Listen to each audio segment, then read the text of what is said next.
आज हम लोग बात करने वाले हैं बीए पार्ट 1 हिस्ट्री ऑनर्स का पेपर 1 का top 15 most important long question के बारे में हम लोग बात कर रहे हैं। और देखिए ये क्वेश्चन का आंसर कैसे लिखा जाएगा, क्या किया जाएगा, पूरा डिटेल में बात करेंगे। इसमें मैप कैसे बनाएंगे, डायग्राम कैसे बनाएंगे, सब बहुत अच्छा से पूरे विस्तार से हम बात करेंगे। आप इसको बस अंत तक देखते रहिए। अब समझिए ये क्वेश्चन पहले तैयार कैसे किया गया है। ये इसका भाग 2 है। भाग 1 अच्छा तरह से 1 से लेकर 4 तक पूरा अच्छा तरह से कंप्लीट हो गया। अगर नहीं देखे हैं तो लिंक डिस्क्रिप्शन में होगा, प्लेलिस्ट का, वहां से देख सकते हैं, प्लेलिस्ट में जाकर देख सकते हैं। और पेपर 1 भी अच्छा तरह से सभी चैप्टर कंप्लीट हो गया है। अगर नहीं देखा है तो लिंक डिस्क्रिप्शन में होगा, प्लेलिस्ट का, वहां से देख सकते हैं। अब समझिए ये क्वेश्चन कैसे तैयार किया गया है। पिछला 10 साल के प्रीवियस ईयर पेपर को देखने के बाद और कैसे क्वेश्चन आ रहा है ये समझने के बाद ये क्वेश्चन सब तैयार किया गया है। अब देखिए ये क्वेश्चन का आंसर कैसे लिखेंगे, क्या करेंगे, इसको पूरा डिटेल में हम बात करते हैं। इसको बस अंत तक देखते रहिए। देखिए ये सिर्फ क्वेश्चन देख लेने से नहीं होगा। ये कोई ऑब्जेक्टिव तो है नहीं कि पहला के दूसरा के भी ऐसे याद कर लेंगे। एक क्वेश्चन का आंसर कम से कम 12 से 13 पेजों में आपको लिखना होता है। 12 से 13 पेज में सिर्फ ये क्वेश्चन देखकर आप लिख पाएंगे नहीं। कैसे लिख पाएंगे, पूरा समझने के बाद और समझ कर रटने से तो याद होगा नहीं। ये नहीं कि आंसर लिख दिया है रट कर याद कर लेंगे, नहीं। क्योंकि एग्जाम में 1-2 कंफर्म ऐसे क्वेश्चन आपसे पूछ लिए जाएंगे जो आपको नहीं आता होगा। और ये भी इसमें बताएंगे कि कौन कौन से उन क्वेश्चनों को हल कैसे करें जो आपको क्वेश्चन बिल्कुल नहीं याद है। तो बस आप अंत तक इसको देखते रहिए। हम लोग का 5 नंबर क्वेश्चन है, कुषाणों की शासन प्रणाली की प्रकृति के परीक्षण करें। कुषाण वंश के बारे में बहुत अच्छा से पढ़ाए हैं, कनिष्क के बारे में अच्छा से पढ़ाए हैं, लेकिन ये क्वेश्चन आपको खुद से हल करना है। ये क्वेश्चन हम उस समय हल नहीं करवाए हैं जिस समय हम चैप्टर पढ़ा रहे थे, और दूसरा लॉन्ग क्वेश्चन हल करवाए थे, लेकिन ये क्वेश्चन नहीं करवाए थे। इस क्वेश्चन को आंसर कैसे लिखेंगे, क्या करेंगे। और एक बात, ये सभी क्वेश्चन का आंसर हम बोल रहे हैं कि आपको टेलीग्राम ग्रुप में आंसर लिखकर भेजना है। तो आप लोग क्यों नहीं भेज रहे हैं टेलीग्राम ग्रुप में आंसर लिखकर। टेलीग्राम ग्रुप में अगर आपको ये क्वेश्चन का आंसर आ रहा है तो आप टेलीग्राम ग्रुप में लिखकर भेजिए। जब यहाँ पर नहीं लिख पा रहे हैं तो परीक्षा में कैसे लिख पाएंगे। अगर टेलीग्राम ग्रुप नहीं ज्वाइन किया है तो लिंक डिस्क्रिप्शन में होगा, टेलीग्राम ग्रुप को, वहां से ज्वाइन कर सकते हैं। या आपको टेलीग्राम में सर्च करना है हिस्ट्री टॉक, और देखिए यही टेलीग्राम ग्रुप है, आप इसको ज्वाइन कर सकते हैं। और वहां पर ये सारे क्वेश्चन का आंसर आप लिखकर भेज सकते हैं। हम चेक करके बताएंगे कहाँ कहाँ गलती की है, क्या की है। अब देखिए कुषाणों की शासन प्रणाली की प्रकृति की परीक्षण करना, सबसे पहले क्या लिखेंगे। कुषाण वंश का संस्थापक कुजुल कटफिसास था। कुषाण वंश का संस्थापक कौन था, ये इंट्रोडक्शन, शुरू में इंट्रोडक्शन। कुषाण वंश का संस्थापक कुजुल कटफिसास था। कुजुल कटफिसास था शुरुआत में, कुजुल कटफिसास था। और उसके बाद लिखेंगे यहाँ पर, शुरुआत में कुषाणों की शासन प्रणाली बेहतरीन नहीं थी, लेकिन धीरे धीरे जैसे ही राजा बदलने लगे इनकी प्रशासनिक व्यवस्था और शासन प्रणाली बहुत ही अच्छी होती गई। इनकी प्रशासन व्यवस्था सबसे अच्छा कनिष्क के समय था, सबसे अच्छा कनिष्क के समय था। और इनका साम्राज्य विस्तार भी सबसे अधिक कनिष्क के समय ही हुआ। और ये माना जाता है कनिष्क ने रेशम मार्ग पर अपना नियंत्रण स्थापित किया था। बस देखिए इतना अच्छा अगर इंट्रोडक्शन लिख देंगे शुरू में ही कि एग्जामिनर देखेगा, कहेगा हाँ इस बच्चा को नॉलेज तो है, ये जानता तो है। जब जानता है तो आगे आप लिख सकते हैं उसके शासन प्रणाली के बारे में, क्योंकि बहुत अच्छा से कुषाणों के, जब कुषाण के बारे में पढ़ा है तो उनके शासन प्रणाली के बारे में भी हम पढ़ाए हैं कि कैसे कैसे शासन प्रणाली है, क्या हुआ है। आपको इस क्वेश्चन को समझकर और खुद से आंसर लिखने की कोशिश करना है। अब देखिए इसमें मैप कैसे बनाएंगे। मैप सबसे महत्वपूर्ण होता है। अगर बीच में आप मैप बना देंगे तो बहुत सारा जगह वही जगह बहुत सारा घेर लेता है वही मैप। तो मैप बनाने से आपका कम से कम इतना बड़ा मैप बनाइएगा तो इतना जगह घेरेगा, उसके बाद फिर से नीचे से लिखना शुरू करेंगे। अब मैप कैसे बनाएंगे, देखिए भारत का आपको मैप बनाना है, एक बड़ा सा मैप, हम तो छोटा सा बनाकर बता रहे हैं। देखिए मैप अच्छा नहीं बन पाया, बड़ा बनता है तो थोड़ा सा अच्छा बन जाता है। मैप बनाना भी आप लोगों को सिखाए होंगे। चलिए इतना भी बन जाएगा तो ठीक है, कोई दिक्कत नहीं। अब देखिए यहां पर क्या दिखाएंगे, यहां पर दिखाएंगे, यहां पर क्या दिखाएंगे, फिर यहां पर क्या दिखाएंगे, और इतना ऐसे करके यहां पर। ये जब हम पढ़ा रहे थे तो बताए थे क्या क्या है। ये है रेशम मार्ग, रेशम मार्ग, ठीक है। ये है कनिष्क की पहली राजधानी। कनिष्क की पहली राजधानी क्या है, पेशावर। कौन है, इसको पुरुषपुर भी नाम दिया गया है। पेशावर, पेशावर है ये। इसकी कनिष्क की दूसरी राजधानी क्या है, यहाँ पर लिखेंगे दूसरी राजधानी, दूसरी राजधानी क्या है ये, मथुरा है। दूसरी राजधानी क्या है ये, मथुरा, मथुरा।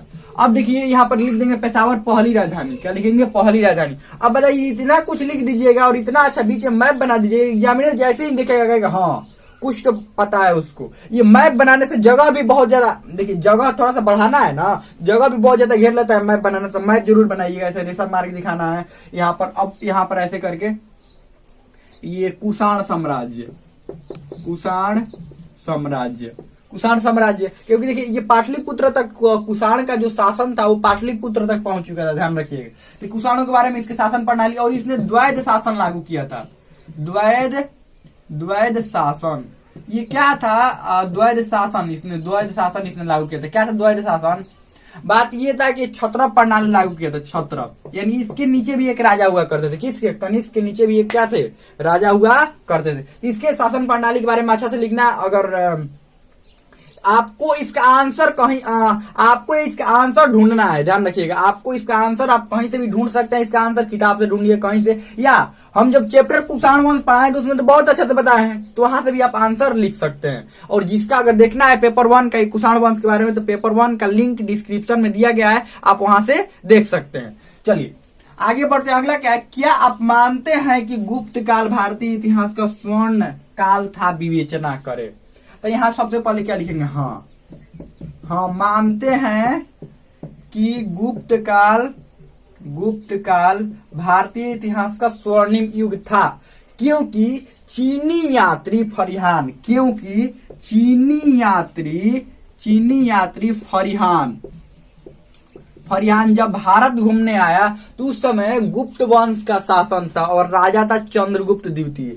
और फरिहान अपने रचनाओं में ये वर्णन करता है कि भारत में बहुत अच्छी शासन व्यवस्था है और वहां पर सभी लोग सुख शांति से रहते हैं, कोई भी लोग अपने घर में ताला बंद नहीं करते हैं, क्योंकि चोरी का कोई भय नहीं होता था, और चोरी का भय, और लोग न्यायालय भी नहीं जाते, और चारों तरफ खुशियों का माहौल रहता है। इससे ये साबित होता है कि हाँ गुप्त काल भारतीय इतिहास का स्वर्णिम युग था। इतना तो लिख दिया है पर इंट्रोडक्शन में। उसके बाद अब वर्णन करेंगे किसके बारे में, गुप्त साम्राज्य के बारे में, उसके शासन प्रणाली के बारे में वर्णन करेंगे, उसके मुद्रा व्यवस्था के बारे में वर्णन करेंगे, उसके लोगों को सामाजिक स्थिति के बारे में वर्णन करेंगे, उसके साम्राज्य विस्तार के बारे में वर्णन करेंगे। पूरा इसमें क्या करेंगे, वर्णन करेंगे, ये सब कुछ वर्णन करेंगे। तो गुप्त काल में जब हम गुप्त साम्राज्य पढ़ा रहे थे पेपर 1 में, ये सब पेपर 1 का ही क्वेश्चन है, ध्यान रखिएगा, ये सब पेपर 1 का। तो पेपर 1 में जब हम पढ़ा रहे थे तो गुप्त साम्राज्य जब पढ़ाए थे तो गुप्त साम्राज्य वाले चैप्टर में बहुत अच्छा से बताए हैं। पेपर 1 में गुप्त साम्राज्य वाले चैप्टर में बहुत अच्छा से बताया है, तो वहां से आप उसको पढ़कर और इसका आंसर लिखकर आपको टेलीग्राम ग्रुप में जरूर भेजना है, ध्यान रखिएगा। और देखिए आपको इसमें भी मैप बना देना है, और मैप कैसे बनाइएगा, मैप सेम टू सेम यही मैप होगा, लेकिन ये मैप जो होगा यहाँ पर आपको पाटलिपुत्र और यहाँ पर लिख देना गुप्तों की राजधानी, गुप्त काल की राजधानी, यानी गुप्तों की यहाँ पर राजधानी लिख देना है। और ये पूरा बहुत दूर में इन लोगों का साम्राज्य क्या हुआ था, फैला हुआ था, गुप्तों की राजधानी। इससे ज्यादा कुछ नहीं लिखना, इतना ही मैप बना देंगे ना काफी है, गुप्तों की राजधानी कर देंगे काफी है। आगे मौर्य साम्राज्य के पतन के, और एक बात, कम से कम तो 12-13 पेज में जरूर इसका आंसर लिखना होता है, ध्यान रखिएगा, और अंतिम में निष्कर्ष भी लिखना होता है। मौर्य साम्राज्य के पतन के कारणों के आलोचनात्मक परीक्षण करें, आलोचनात्मक विश्लेषण करें, ऐसा भी हो सकता है। तो यहाँ पर क्या लिखेंगे, मौर्य साम्राज्य के इंट्रोडक्शन में ही मौर्य साम्राज्य, ये देखिए सिर्फ आपको ऐसे बता रहे हैं कि हाँ इतना शुरू वाला बात बता दे रहे हैं, बाकी आंसर आपको खुद से लिखना है। हर क्वेश्चन का आंसर 12 से 13 पेज में होना चाहिए। इस क्वेश्चन का आंसर ही 12 से 13। हम शुरू में आपको इंट्रोडक्शन बता दे रहे हैं कि शुरू में इंट्रोडक्शन ऐसे अच्छा लिख सकते हैं, और बाद में खुद से अपने से आपको लिखना है, ध्यान रखिएगा, ये सब कुछ खुद से अपने से लिखना है। मौर्य साम्राज्य का पतन, क्या लिखेंगे, मौर्य साम्राज्य का पतन का कई कारण माना जाता है, लेकिन सबसे एक मुख्य कारण योग्य शासकों का न होना माना जाता है, क्योंकि सम्राट अशोक के बाद कोई भी उतना योग्य शासक नहीं हो पाया कि इतने बड़े मौर्य साम्राज्य को संभाल पाए। इसीलिए सबसे बड़ा कारण मौर्य साम्राज्य के पतन का उसका अयोग्य शासक माना जाता। उसके बाद अब लिखेंगे मौर्य साम्राज्य के पतन के प्रमुख कारण। प्रमुख कारण 1 नंबर में अयोग्य शासक। अब अयोग्य शासक के बारे में वर्णन करेंगे, देखिए इंट्रोडक्शन इतना लिख दिया ना, उसके बाद प्रमुख कारण अयोग्य शासक, प्रशासनिक व्यवस्था में कमी या अहिंसा।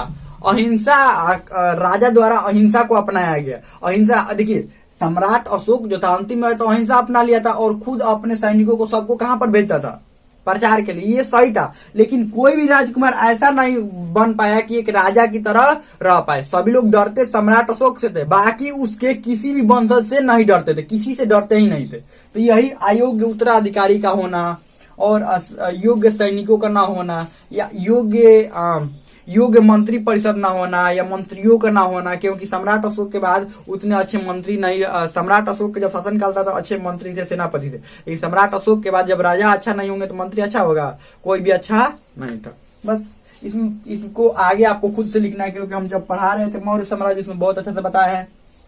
चलिए आगे बढ़ते हैं। ऋग वैदिक आर्यों के सामाजिक एवं आर्थिक जीवन की विवेचना करें। यहाँ पर क्या लिखेंगे, शुरू में इंट्रोडक्शन। ऋग वैदिक आर्यों की जो सभ्यता थी मुख्य रूप से ग्रामीण सभ्यता थी। ये गांव में रहते थे और इनका समाज जो था वो पितृसत्तात्मक था और सभी लोग कृषि पर ही निर्भर, कृषि और पशुपालन पर निर्भर थे, बस। और उसके बाद अब एक और करके लिखेंगे सामाजिक जीवन और सामाजिक जीवन में, फिर आर्थिक जीवन में पूरा अब एक और सामाजिक जीवन में करके लिखेंगे। इनका समाज पितृसत्तात्मक था, ये युद्ध लड़ना जानते थे और घर का प्रमुख एक कुल का प्रमुख होता था, वही पूरे घर का नेतृत्व करता था। इनके समाज में वर्ण व्यवस्थाएं मौजूद थी, क्योंकि ऋग्वेद के 10वें मंडल में वर्ण व्यवस्था के बारे में वर्णन किया गया, जो कि लोगों के कर्म के आधार पर था, न कि उनके वंश के आधार पर या पिता के आधार पर नहीं था। अब आर्थिक जीवन की बात करें, ये लोग मुख्य रूप से कबीला में रहते थे, ग्रामीण जीवन जीते थे और ये मुख्य रूप से खेती और पशुपालन पर निर्भर रहते थे। नदियों के पानी द्वारा इनके खेतों की सिंचाई होती थी और ये पशुओं के पालन पर ही निर्भर रहते थे। बस ये पूरा मतलब ऐसे करना, इसको और थोड़ा सा बड़ा करके कारण ये सामाजिक जीवन का मतलब मुख्य ऐसा इनका सामाजिक जीवन कैसा था, धीरे धीरे ये ऋग वैदिक काल से फिर उत्तर वैदिक काल में परिवर्तित हुआ था, कैसे बदला, ये सब आगे करके लिखना है। ये कम से कम 12-13 पेज में इसका आंसर हो जाना चाहिए। और जब हम ऋग वैदिक काल पढ़ा रहे थे तो उसके बारे में बहुत अच्छा से बताए हैं।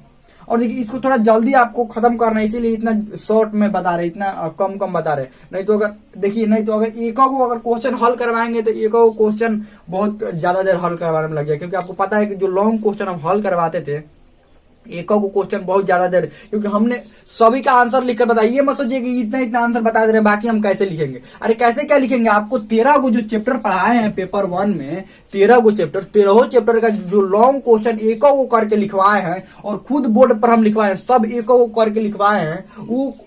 वो आप क्वेश्चन अगर देखेंगे तो सभी क्वेश्चन को देखिए, हर चैप्टर से देखिए जो चैप्टर है उसका क्वेश्चन का आंसर करवाए हैं, देखेंगे तो बहुत सारा क्वेश्चन का हल हो जाएगा, आपको खुद से लिखने आ जाएगा कि क्वेश्चन का आंसर लिखते कैसे। आप अगर 13 चैप्टर देखेंगे तो खुद से सीख गए होंगे कि इसका आंसर कैसे लिखना है। इसका आंसर लिखकर आपको टेलीग्राम ग्रुप में भेजना है। हमें लगता है बहुत अच्छा समझ में आ गया होगा। इसमें कोई भी डाउट हो, कोई भी क्वेश्चन हो, आप कमेंट में पूछ सकते हैं, हमें तो समझ में आ गया होगा।